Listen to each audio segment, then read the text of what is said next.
En plein direct, sous les projecteurs et face à des millions de regards, tout a basculé en quelques secondes. Un simple chiffre sorti d'un sondage, et voilà que le président perd son sang-froid. La question du journaliste agit comme une détonation. L'assurance affichée jusque-là se fissure brutalement. Ce n'était pas une statistique anodine, mais une donnée capable d'ébranler tout un édifice politique patiemment mis en scène. Le vernis craque, le ton monte, et l'instant prend des allures de séisme national. Ce que vous allez voir dépasse largement la petite polémique médiatique. C'est une onde de choc. Restez bien avec moi jusqu'au bout. Vous risquez de ne plus regarder la scène politique de la même manière. Visualisez le décor. Un plateau télé ordinaire, lumière brûlante, caméra en mouvement, ambiance feutrée. Tout semble maîtrisé. Assise au centre, Emmanuel Macron affiche cette assurance presque théâtrale qu'on lui connaît.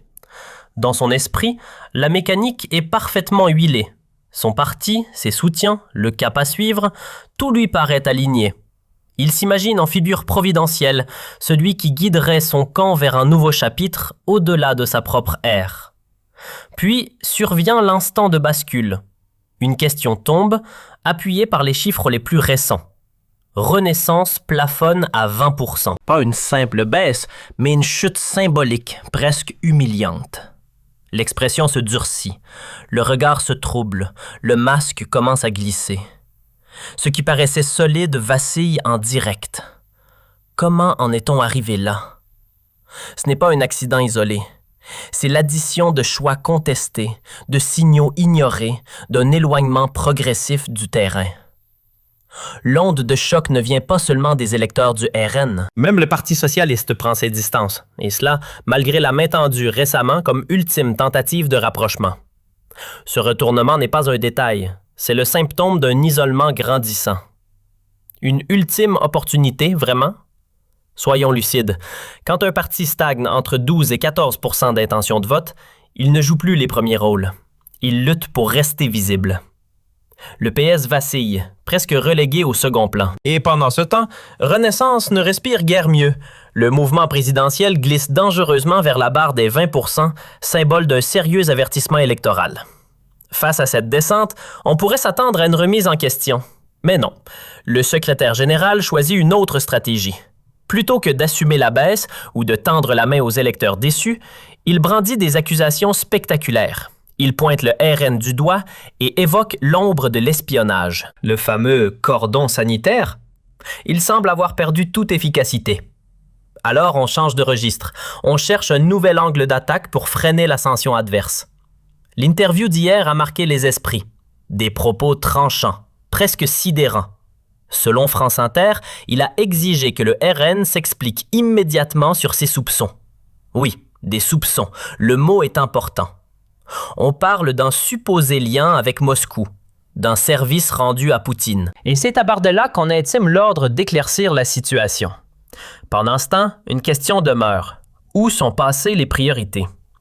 Le pays fait face à des défis majeurs et l'on assiste à un échange d'accusations sans éléments concrets, ni preuves tangibles, ni échanges publiés, ni enregistrement à l'appui. Tandis que le chef de l'État paraît évoluer dans sa propre sphère, un autre acteur occupe l'espace médiatique.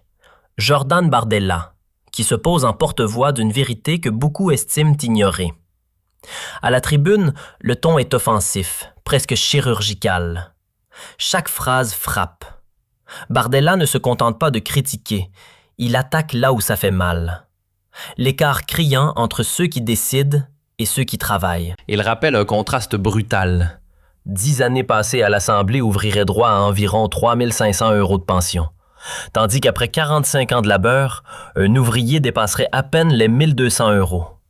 Le message est limpide et il vise juste. Puis vient cette formule qui claque et s'imprime dans les esprits. Trop pour survivre, pas assez pour vivre dignement. En quelques mots, il capte une frustration diffuse. Le RN se présente comme le défenseur de ceux qui ont porté le pays à bout de bras. En face, silence radio. Aucun mea culpa, aucune remise en question apparente. Comme si la tempête sociale ne méritait même pas un regard. À cet instant précis, quelque chose bascule. Des millions de retraités se reconnaissent dans cette colère. et murmurent intérieurement « ça suffit ». Les intentions de vote pour Renaissance glissent sous la barre symbolique des 20%. Ce décrochage n'a rien d'accidentel. Il ressemble davantage à la conséquence logique d'années d'incompréhension. Ouvriers, familles, anciens actifs, beaucoup prennent leur distance, convaincus que le parti présidentiel ne parle plus en leur nom. Et plus largement, c'est tout un décor politique qui se fissure. Les formations traditionnelles voient leurs artifices se désagréger, laissant apparaître l'inquiétude d'un establishment conscient que son influence décline. On n'assiste pas à une simple variation d'opinion, mais à un mouvement plus profond. L'illustration la plus frappante surgit là où on l'attendait le moins, à Bas-Dyrherborn, bastion du secrétaire général de Renaissance. C'est précisément là que s'est joué un épisode inattendu. L'élection du Conseil d'intégration, un scrutin destiné aux Français issus de l'immigration. Pendant des années, les commentateurs installés et les formations traditionnelles ont martelé la même rengaine. Le RN serait hostile aux migrants, refuge des extrêmes. Et pourtant, en une seule soirée, les urnes ont balayé ce récit soigneusement entretenu. Les chiffres parlent d'eux-mêmes. Avec 24,5% des voix, le RN crée la surprise et multiplie par 4 son nombre de sièges. Les listes soutenues par des communautés russes ou turques restent nettement derrière. Plus frappante encore, une partie de ceux qui ont choisi la France expriment leur lassitude vis-à-vis de Renaissance, du PS ou des écologistes. Leur bulletin se porte vers la formation qui promet autorité, cadre légal et priorité nationale.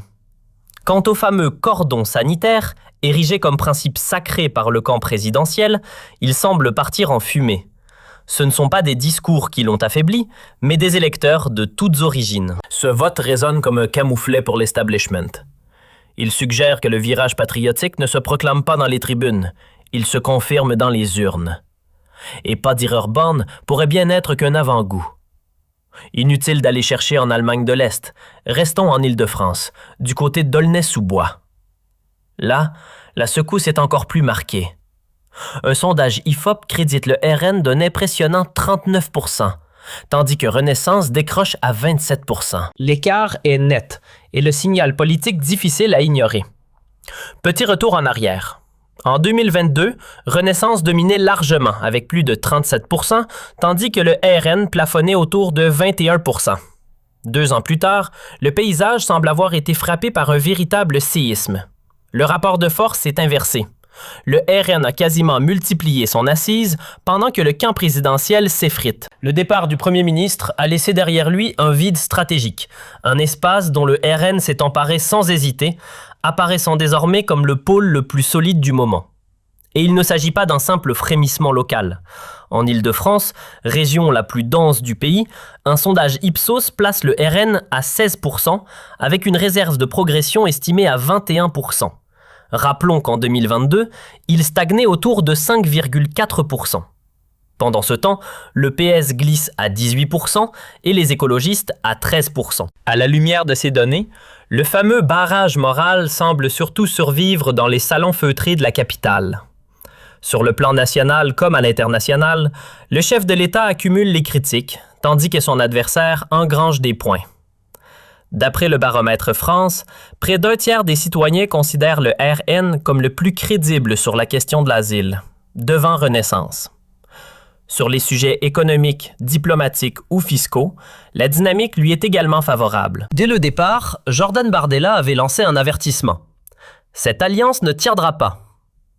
Beaucoup y voyaient une posture. Aujourd'hui, certains observateurs estiment que l'électorat cherche une alternative après les déceptions répétées des partis traditionnels. Le RN n'est plus perçu uniquement comme une force de contestation, mais comme une formation susceptible d'exercer le pouvoir. En Île-de-France, le signal est limpide. 37% des sondés se disent favorables à un exécutif régional conduit par le RN. Les priorités mises en avant sont claires. Contrôle migratoire, stratégie énergétique, accès à l'emploi. Sur ces dossiers, le RN affirme proposer des solutions concrètes, pendant que le chef de l'État semble multiplier les justifications. À l'international, son influence paraît s'effriter. Oui, chers spectateurs, l'image présidentielle vacille. L'autorité se fragilise, et même au sein de son propre camp, les soutiens deviennent plus discrets. Dans les bureaux parisiens de Renaissance, l'atmosphère serait électrique. Derrière les portes closes, l'inquiétude grandit à mesure que les enquêtes d'opinion se détériorent. Emmanuel Macron, à la tête du mouvement, ferait face à une pression croissante. Début août, une rencontre d'urgence aurait été organisée pour tenter d'enrayer la spirale négative et éviter une aggravation de la situation. Le malaise ne se limite plus aux chiffres. En interne, les tensions s'expriment ouvertement. Les jeunes avec Macron n'ont pas hésité à critiquer publiquement l'allié socialiste. Ils reprochent au président un manque de cap, une hésitation permanente qui brouille le message. L'entente entre les grandes formations se fissure jour après jour. Du côté du Parti socialiste, certaines voix montent également au créneau. Carole Delga, notamment, évoque la possibilité d'une rupture gouvernementale. Elle attribue la crise actuelle à l'indécision présidentielle, en particulier sur le dossier sensible des retraites.